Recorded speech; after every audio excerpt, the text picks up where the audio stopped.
From Beetlejuice to Clean and Sober, Mr. Mom to Batman, actor Michael Keaton has captured the imagination of audiences with his versatility.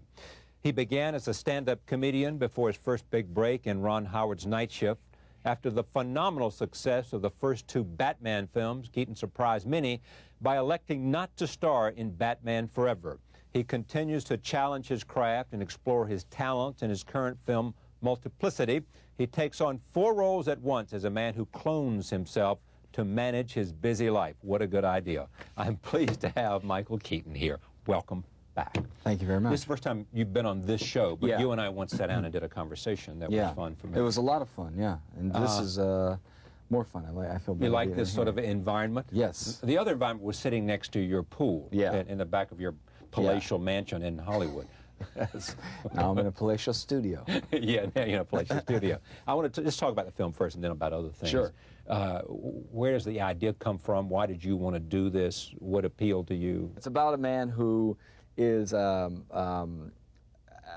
purposely kind of a prototypical American male in '96 who's trying to balance his home life, his married life, his father life, and his work life, and his own life, the little that he has, and make it feel fulfilling. Or just, first of all, he's just trying to balance that.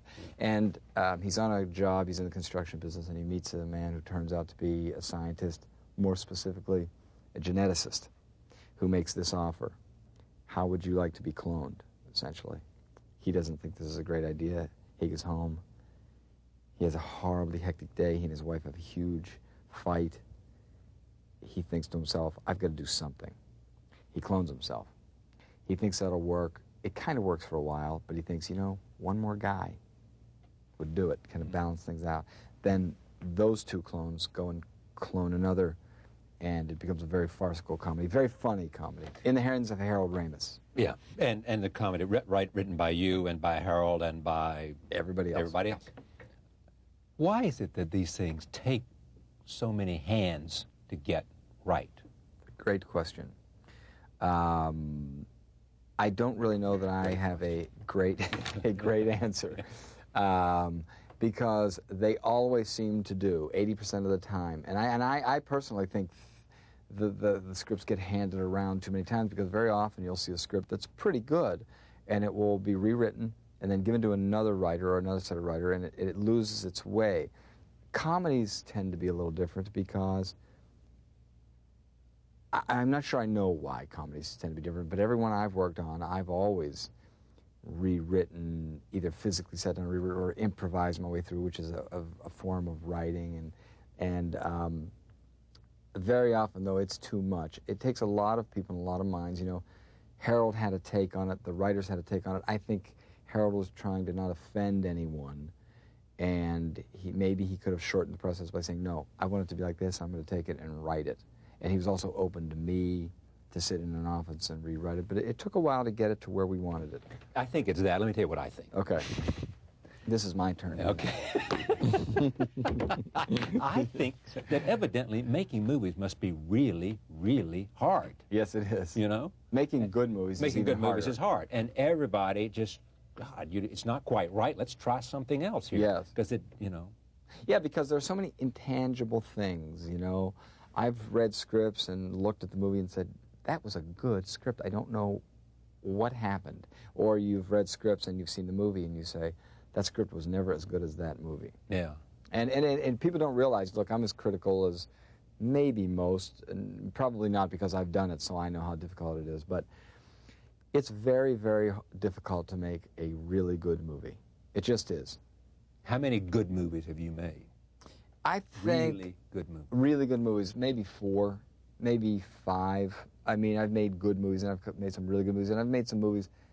I'm fortunate, you know, you would think the law of averages would say, I don't know how many I've done, I think I've done 13, 14 movies, which is not that many, but you would think the law of averages would say, you're bound to make a really bad movie in there. And I've never, I can honestly say, I don't think I've ever made a really bad movie. I've made movies that are unnecessary.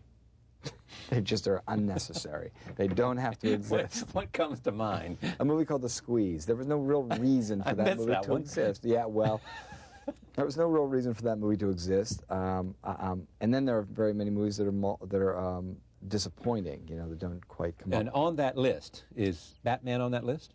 Oh, no, I like the first Batman. Okay, it is. That's what I thought. It's on the list. Yeah. No, I'm sorry, on the good list. Yeah. I'm thinking of the 4 or 5 that you really like. Batman, the first Batman's on that list.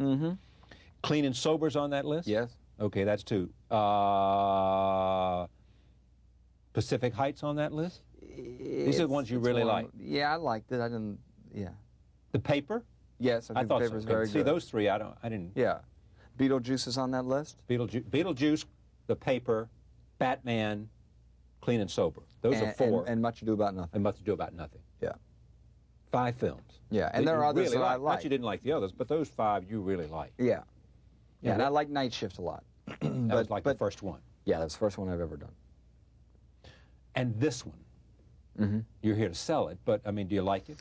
I do like it. It's a lot easier. This whole trip, this whole swing of selling this movie is a lot easier when you like something. And I can honestly say I am not having a hard time selling this. You don't mind going out being interviewed because you believe in the product? It's easier.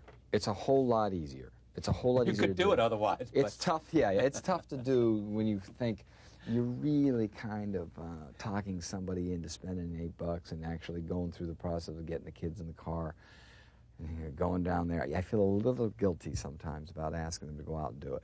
All right, let's take a look at this. Multiplicity, we'll talk about the demands of playing 4 or 5 separate roles in one film.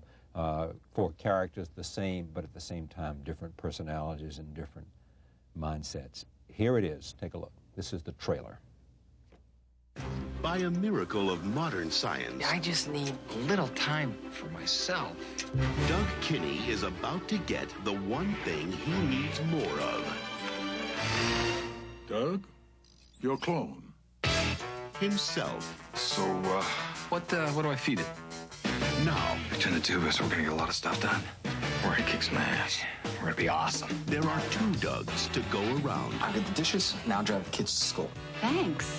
2 Dougs to share the load. When'd you have time to do all this? I suggest we all do them every morning. Find out what he had for breakfast.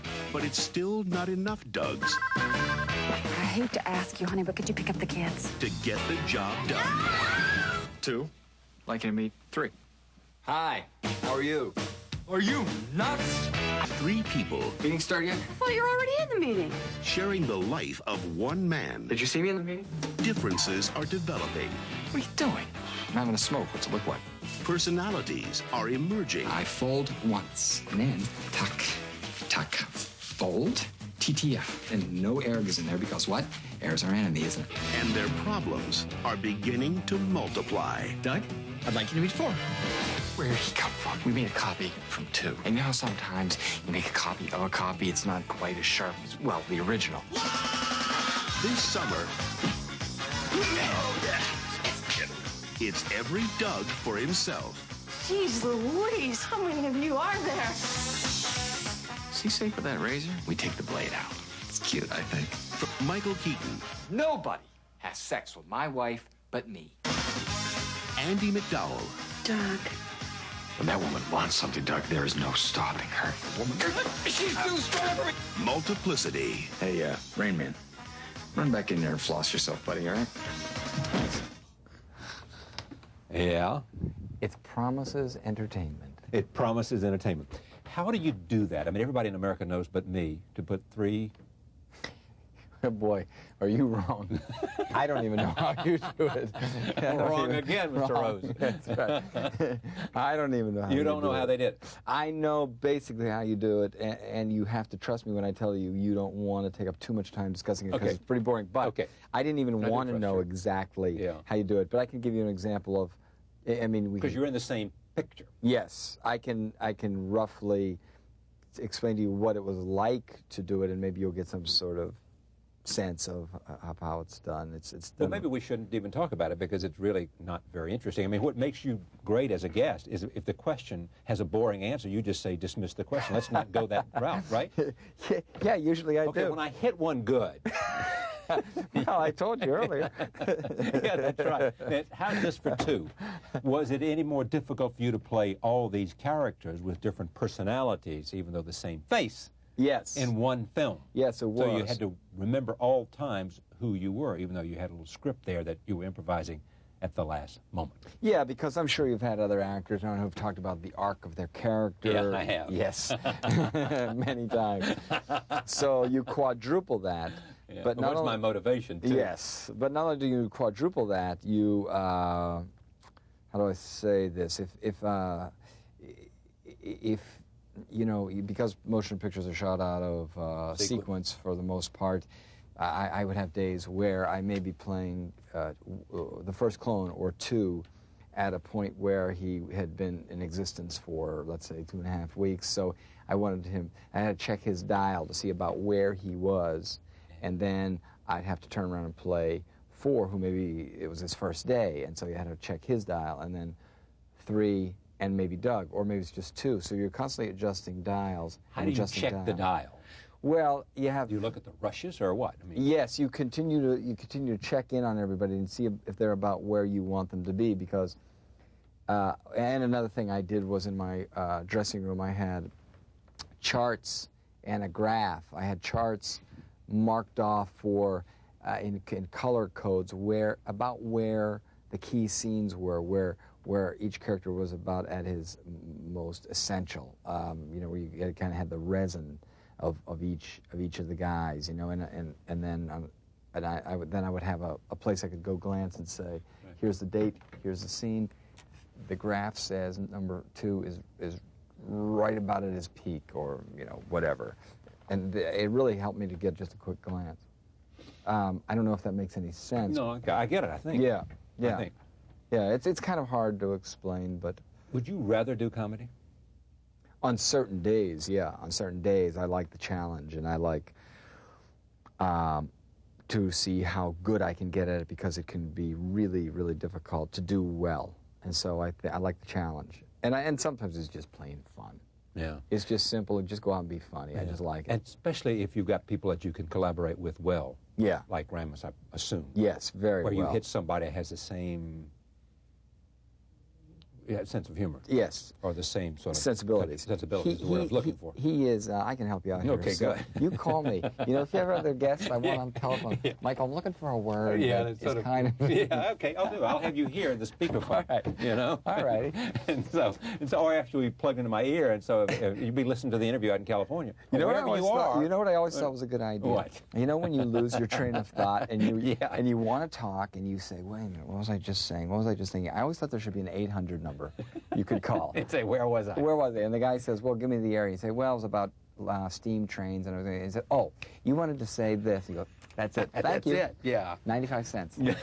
That would be good. Yes, it would. Now, tell me about physical humor in this. I mean, there's a lot of it. You like it. I do like it. People keep talking about the physical humor in this. They do. That's why we're talking. And I didn't really notice that there was that much, and I guess there is. I'd be curious to see what it would be like to try to do a movie that's really, you know, the way the old films were, based on physical humor. You mean like Chaplin or Jerry Lewis? Right, or an like updated version of that. And it was fun to be able to venture into that a little bit, but I didn't realize there was as much of it as there was, mostly with the 4 character. And when you have a guy like, you know, we explored a lot of different kinds of comedy. It's very smart, it's very broad, it's very subtle, it's a lot of things. And when you have a guy like Harold Ramis, who has a really strong comedy background and is probably one of the brightest people I know, it makes it that much easier. And he's one of the guys that you can really trust, because he learned he could trust me. And so I said, trust me, I know where I'm going to go here. Let it go, you know, it'll be all right. And I'd push things out there, and he'd go see dailies, and he'd come back and say, okay. He just learned how to trust me, and he's a legitimately good guy, and that makes him have less of an ego about things, and he's open to discussion, and that really made working much more I was pleasant. thinking about it as you were talking about that trust, because if you're a stand-up comedian, you got nobody to trust but yourself. Right. Right. I mean, there's nobody to help you. It's part of the fun, actually, weirdly. The fear and the fun. Yeah, you really go out there. If you want that rush, you know, you really go out there. Because when it works, there's nothing like it. Were you good at it? I was actually good at it and getting really good at it, and not as good at certain things about it as others were, and there were other people who were putting a lot more time in it because that was their goal. It was not really my goal. I would have done it and continued to do it, but it was a stepping stone to. I'd already acted in a few plays and started taking class, but this was a great place to work without asking anybody. It said, "Okay, can I have a job?" You know, I said, "I'll write and perform my own material, and I won't be at the mercy of asking." Because it's a very different to be totally on your own as you are in stand-up, with no net. Yeah. Film, you got a net. You got editing, you got a director, you got fellow actors. You have several it's a collaborative. Takes. You got several takes. If you didn't do well, let's try it again. Right. It's very different. Yes, it is. You know, and you got to. I mean, I assume maybe that's why stand-up is a good training ground for some actors. Yeah, I think it probably is. I think anytime you're up in front of a crowd talking and performing, there's a plus in it. I do too. And having to rely on your own instincts. Yes. Instincts. Yes. You know, as to where you can go and what you can do. And absolutely. You know. This clip is No Clone Nookie. Right. Nookie. Or Nookie. Or Nookie. Whichever preferred. Like some guys down south call snook fishing snook fishing. I fish for some snook. They do. I'm probably one of them. This is where Doug explains that only he, Doug, yes, can be sleeping with his woman. Right. All right, roll tape. Here it is. So there it is. The film is Multiplicity, starring Michael Keaton. Is there a role or some character that you desperately want to play? I'm sorry. Like Picasso, like, you know, somebody that's either historical or some great play, whether it's Lear or Hamlet or something like that. I've kind of been interested in doing, I love the story of Henry IV. I love the story of the relationship of Falstaff and with him. And I've often wondered if there was a way to do that story in another way, or just go ahead and commit to doing that story. But there's not one living person that I think I could really portray well. That scares me a little bit. A living person, or a person who actually existed. That scares me a little bit. You know what I think would be great is to somebody to do some young, great actor. Doesn't have to, young being less than he is. Do the life of Marlon Brando. Mm-hmm. Don't you? Yeah, I just think that is such an extraordinary story. Yeah. About who he was, who he is, you know, and whether it's good or bad where he is now. Yeah. I don't mean to idol worship, because I think that gets to frighten me, and there aren't many people, so I'm not going to. That's not what I'm doing here. But I'm not going to go on and on about whether he's good or bad or not, because I know he's uncomfortable with all that. He changed everything, in my opinion. He made it possible, actually, for a lot of people like me and other people to make a living, because he just changed the rules. Until then, people performed. He was the real groundbreaker in behavior, certain kinds of behavior, what people call naturalism. He made people kind of look at what he was doing and made it a lot easier for people who wanted to act, do a lot of things they would have never been able to do, and by the way, get by with a couple of things, including myself, you know, probably cheated a little bit and get by with a few tricks that would have never been possible. He really changed the whole thing. He opened everything up for just about every guy acting right now, I think. Yeah, but is that something, without, this question doesn't have a point of view, is that something that he did a long time ago? Yeah. Yeah. When he showed up and did what he did, I think everybody went, holy macaroni. It opened up. It's a new game. It's a new game now. Because, you know, up until then, there were some obviously fabulous actors, but it was presented. Yeah, a lot more of it was presentational, you know, and not that was bad, but... And so if Marlon Brando had gone home, back to where it is in the Midwest he's from, I think he's from the Midwest, isn't he? I believe so. Yeah, Nebraska. Really know. Yeah. If he'd gone home and said, I don't really want to, you could say he was great because he changed it. a long time ago. That's what I think. So those of us who might say to him, how come you lost the desire? How come you lost the whatever you had? You would say, that's a stupid question because of what he did when he came on the scene, changed everything, and that's enough. We ought not expect more from him. Yeah, and I'm sure he didn't think about that, and I'm sure he doesn't think about that, and he probably doesn't maybe even feel that. You know, I have a theory about why he doesn't do what he does now, and I don't really care. You know, what's your theory? Somewhere along the line, I think, and boy, I could be so far off. He probably hates. I hesitate to do this because I like to show people their respect their privacy, leave them alone. But I sense somewhere along the line, it was too much of this. It was just all too much of this, and he thought it looked stupid, and it probably did. And maybe it sounds stupid me doing it. I'm not doing it, but talking about it now, I think he thought. I think somewhere along the line he lost. He probably would. Not that he lost respect for it all, but it got to be not what it was that made him do it in the first place. That's just a guess. It was a lot of hero worship and a lot of, I don't know. It's great to have you here. Hey, thanks. This may be the first interview you've ever done in which somebody didn't ask you about Batman. It might be. I'm certainly happy about that. Except that I asked you the first time. Thank you, Michael. Thank Pleasure. you. All right. Good to have you. Good to see you. Multiplicity is the film. Michael Keaton. Thank you for joining us. We'll see you next time.